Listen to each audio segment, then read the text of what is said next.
Something was wrong in the silence. The savanna was never truly quiet. It breathed, it pulsed, it whispered in the grass. But that night, even the wind seemed to hold its breath. The stars watched from above, pale and cold, as if afraid to shine too brightly. Then came a sound.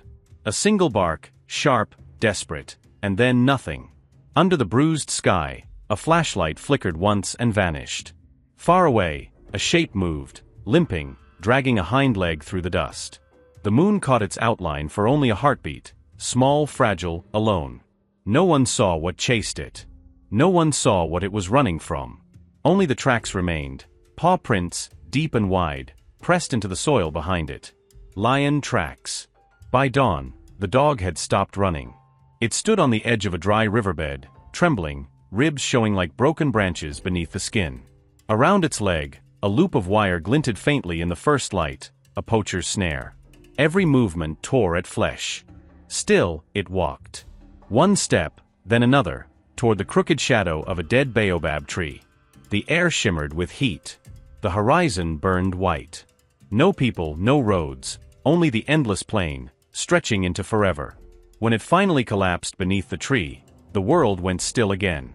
The wind passed over its body, lifting tiny clouds of dust.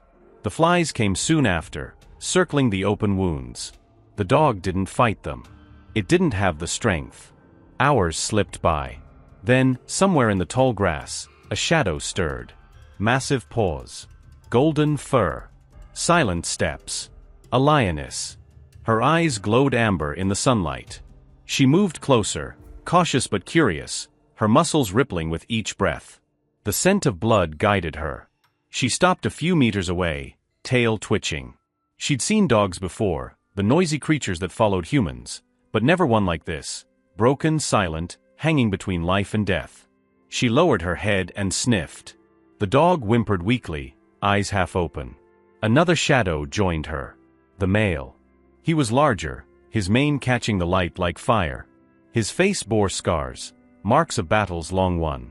He stepped beside the lioness and looked down at the dog. A low growl rumbled in his throat, deep and uncertain. The lioness didn't move. She stood firm, watching. Then slowly, she lowered herself to the ground beside the dying creature. The male circled once, uneasy, before settling near her, never taking his eyes off the stranger. The savanna breathed again, soft wind, rustling grass, distant thunder. The day faded. Night fell. When the moon rose, the dog was still alive. Barely. In the darkness he felt warmth, not from the air, but from something close, solid, alive. The lioness had curled her body around him, shielding him from the chill. Her heartbeat echoed faintly through the silence. It wasn't a dream. When morning came, the pride had gathered. 3 lionesses, 2 young males, the alpha. They surrounded the hollow tree, forming a loose circle. Eyes glinted, golden and cautious. The alpha watched from the shade, head resting on his paws. The dog tried to crawl away, dragging his leg, but the lioness blocked his path gently, pressing her paw against the earth before him. Not to threaten, to stop him from hurting himself more. The dog whimpered once and sank back into the dust. The lions watched, unmoving. The alpha's tail flicked. He rose, walked forward, and sniffed. The scent was strange, part wild, part man, part fear. He growled softly, not in anger but confusion. Then, with surprising tenderness, he leaned down and bit at the wire. The first pull made the dog cry out. The pride tensed, ready to strike, but the alpha didn't stop. His teeth closed harder around the metal, twisting, grinding, until the wire snapped with a sharp twang. The dog fell to the earth, free at last. The lion's breath brushed over him, hot, heavy, steady. The dog trembled but didn't run. The alpha looked once more, then turned and walked away, leaving the lioness to guard what he had spared. By afternoon, clouds rolled in. Thunder groaned across the horizon, and rain began to fall, fat drops splashing against the cracked earth. The dust turned to mud. The dog raised his head weakly and licked at the water, tongue shaking. The lioness stayed beside him, her fur soaked and glistening. She didn't move, didn't hunt, didn't leave.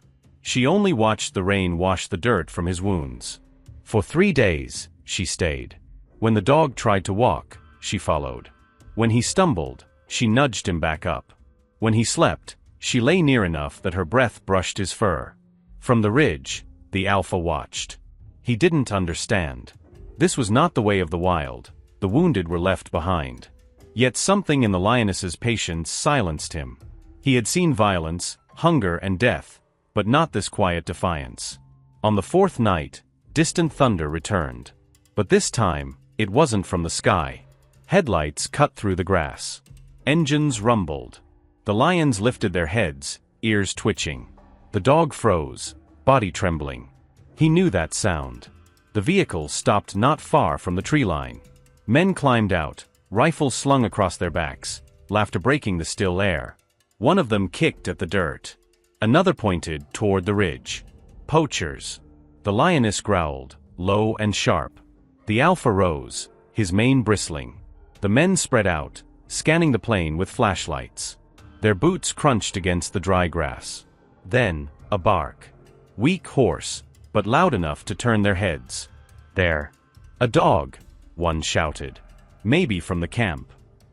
They started toward it. The dog limped backward, barking again, drawing them away from a thicket, away from the pride. Its body shook, but it didn't stop. When the first man lifted his rifle, the savanna erupted. The alpha burst from the grass like a storm. A roar tore through the night, ancient and thunderous, shaking the ground beneath them. The men shouted, stumbling. One fired. The shot cracked the darkness, echoing across the plains. The bullet missed. The lion hit him like a wave of gold and fury.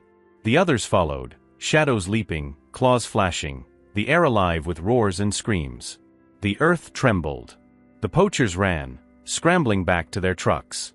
Engines roared. Tires spun. Then, silence again.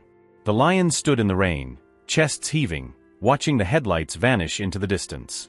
The dog lay motionless on the ground, mud streaking its fur. The alpha approached slowly. His mane dripped red, whether from rain or blood, it was impossible to tell. He sniffed once, then turned away. The lioness lingered. She lowered her head, touched her nose gently to the dog's side, and then followed her pride into the dark. The dog was alone once more, but not abandoned. When dawn returned, a ranger's jeep crossed the plain. He saw the small shape lying in the grass and stopped. The marks on its leg told him everything: the wire, the struggle, the blood. He lifted the dog carefully, wrapping it in his jacket. The animal didn't resist. As the truck rumbled away, the dog turned its head weakly toward the ridge. There, against the rising sun, stood the pride. The alpha at the front, mane blazing gold. For a long moment, man and lion watched each other across the distance, two worlds connected by one fragile creature. No fear. No threat. Just recognition. Weeks later, the dog lay on a soft blanket in a rescue shelter. Its wounds had healed, though a limp remained. The rangers called him Dusty, after the place where he was found. Sometimes, at night, Dusty would lift his head toward the open window and listen to the wind. And somewhere, far across the savanna, a lion's roar would answer, deep, familiar, fading into the stars. No one believed the story at first. But the photographs told everything. The paw prints circling a hollow tree, the broken wire, the small white dog alive among the traces of giants. In the wild, mercy is rare. Yet sometimes, when the line between predator and prey blurs, nature writes its own quiet miracles. Because even in the fiercest hearts, beneath the hunger and the instinct, there beats a pulse of compassion. A whisper carried through wind and time. That not all battles end in blood. Some end in understanding.